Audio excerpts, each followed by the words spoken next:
കൃഷ്ണ ഗുരുവായൂരപ്പ ശരണം. പൊന്നുണ്ണിക്കണ്ണൻ്റെ ഉഷപ്പൂജ അലങ്കാരം. രാവിലെ 4 മണിയോടുകൂടി മലർനിവേദ്യം കഴിഞ്ഞ് ശ്രീകോവിൽ നട തുറന്നു. പൊന്നുണ്ണിക്കണ്ണൻ അത് ആ ശ്രീലകത്ത് പുഞ്ചിരിച്ച് നിൽക്കണു. നെയ്വിളക്കുകളെല്ലാം നിറഞ്ഞ് കത്തുന്നുണ്ട്. അതിൻ്റെ ശോഭയിലെ പൊന്നുണ്ണിക്കണ്ണൻ്റെ പുഞ്ചിരി കാണാൻ കൂടുതൽ കൂടുതൽ ഒരു ഭംഗിയുണ്ട്. പൊന്നുണ്ണിക്കണ്ണൻ്റെ തിരുമുഖം ചന്ദനം ചാർത്തിയിട്ടുണ്ട്. നെറ്റിയിൽ ഒരു സ്വർണ്ണഗോപിക്കുറി അണിയിച്ചിട്ടുണ്ട്. ചെവിയിൽ ചെവിപ്പൂക്കൾ വെച്ചിട്ടുണ്ട്. മാറത്ത് ഒരു സ്വർണ്ണത്തിലകവും 2 സ്വർണ്ണമാലകളും ചാർത്തിയിരിക്കുന്നു. കയ്യിൻ്റെ ചുമലിലായിട്ട് ഓരോ സ്വർണ്ണ ഗോപി തിലകങ്ങൾ ചാർത്തിയിരിക്കുന്നു. പൊന്നിൻ കിങ്ങിണി കെട്ടി പട്ടുകോണകമെടുത്ത് ഒരു വെളുത്ത പട്ട് ഞൊറിഞ്ഞെടുത്തിട്ടുണ്ട്. കയ്യിൽ ഓടക്കുഴലുണ്ട്. സ്വർണ്ണ കിരീടം ചാർത്തി കിരീടത്തിന്മേൽ 3 തിരുമുടിമാലകളും 2 വലിയ വനമാലകളും ചാർത്തിയിരിക്കുന്നു. അങ്ങനെ സുന്ദരനായി പുഞ്ചിരിച്ച് നിൽക്കുന്ന സച്ചിദാനന്ദ കട്ടയെയാണ് നട തുറന്ന സമയത്ത് ഭക്തന്മാരെല്ലാവരും കാണുന്നത്. അവർ സന്തോഷത്തിൽ ആറാടി ആ പൊന്നുണ്ണിക്കണ്ണൻ്റെ തിരുനാമങ്ങളും ചൊല്ലി കണ്ണൻ്റെ അടുത്തേക്ക് അതാ ഓടി ഓടി ഓടി ഓടിപ്പോണു.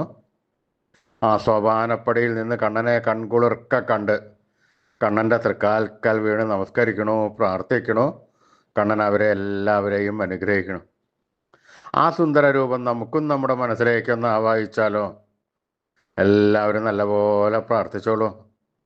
പൊന്നിൻ കിങ്ങിണി കെട്ടി പട്ടുകോണകമെടുത്ത് ഒരു വെളുത്ത പട്ട് ഞൊറിഞ്ഞെടുത്ത് കയ്യിൽ ഓടക്കുഴലും പിടിച്ച് സർവാഭരണ വിഭൂഷിതനായി നിന്ന് പുഞ്ചിരിക്കുന്ന സച്ചിദാനന്ദ കട്ടയുടെ രൂപം എല്ലാവരും മനസ്സിൽ വിചാരിക്കുമോ?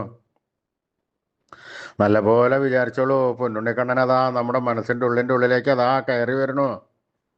ആ പൊന്നുണ്ണിക്കണ്ണൻ അവിടെ എത്തിക്കഴിഞ്ഞാൽ ആ കണ്ണനെ കൂട്ടിപ്പിടിച്ച് അവിടെ നിർത്തി അവിടെ പ്രതിഷ്ഠിച്ച് ആ കണ്ണനുമായി കുറച്ചു നേരം സംവദിച്ച് ആ കണ്ണനൊന്ന് കൊഞ്ചിച്ച് ഒന്ന് ലാളിച്ചൊരു മുത്തം കൊടുത്ത് ആ കണ്ണൻ്റെ തൃക്കാൽക്കൽ വീണ് നമസ്കരിച്ചോളൂ, പ്രാർത്ഥിച്ചോളൂ. കണ്ണൻ്റെ അനുഗ്രഹം നമുക്കെല്ലാവർക്കും ഉണ്ടാവും. എല്ലാവരും കണ്ണൻ്റെ തിരുനാമങ്ങൾ ചൊല്ലിക്കോളൂ. നാരായണ നാരായണ നാരായണ നാരായണ. സ്നേഹത്തോടുകൂടി, വിശ്വാസത്തോടുകൂടി, ഭക്തിയോടുകൂടി കണ്ണൻ്റെ തിരുനാമങ്ങൾ ഉറക്കെ ഉറക്കെ ഉറക്കെ ജപിക്കുക. അപ്പോൾ നമ്മൾ കൊടുക്കുന്ന ആ സ്നേഹം കണ്ണൻ തിരിച്ചറിയും.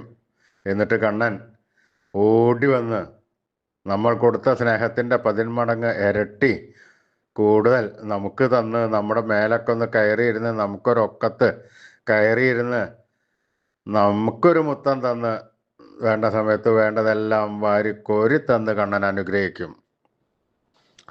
അതുറപ്പാണ്.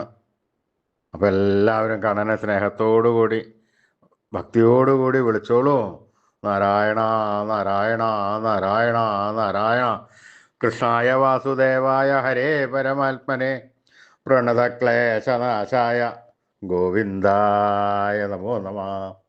കൃഷ്ണായ വാസുദേവായ ഹരേ പരമാത്മനെ പ്രണതക്ലേശനാശായ ഗോവിന്ദായ നമോ നമഃ.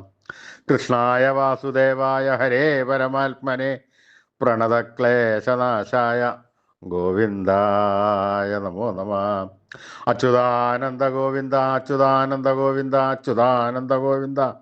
ഈ നാമത്രയ മന്ത്രം എല്ലാവരും ദിവസേന ഉപാസിക്കുക. നിത്യം ഉപാസിച്ച് കഴിഞ്ഞാൽ നമുക്ക് ആയുരാരോഗ്യ സൗഖ്യം, സർവ്വസമ്പൽ സമൃദ്ധി, സർവ്വ ഐശ്വര്യം, സന്തതി പരമ്പരകൾക്കെല്ലാം ശ്രേയസ് ഉണ്ടാകുന്നതാണ്. അതുകൊണ്ട് എല്ലാവരും ജപിക്കുക. ഋഷീശ്വരന്മാർ തലമുറകൾ കൈമാറി തന്ന ഈ അമൂല്യനിധി വിട്ടുകളയാൻ പാടില്ല. നമ്മൾ ഉപാസിക്കണം. അതുമാത്രം പോരാ, നമ്മുടെ വരും തലമുറകൾക്ക് അത് ഉപദേശിച്ചു കൊടുത്ത് അവരെ കൊണ്ട് ഉപാസിപ്പിക്കണം. ഈ കലികാലത്ത് ജപിക്കാൻ പറ്റിയ ഉത്തമമായ മന്ത്രം കൂടിയാണിത്.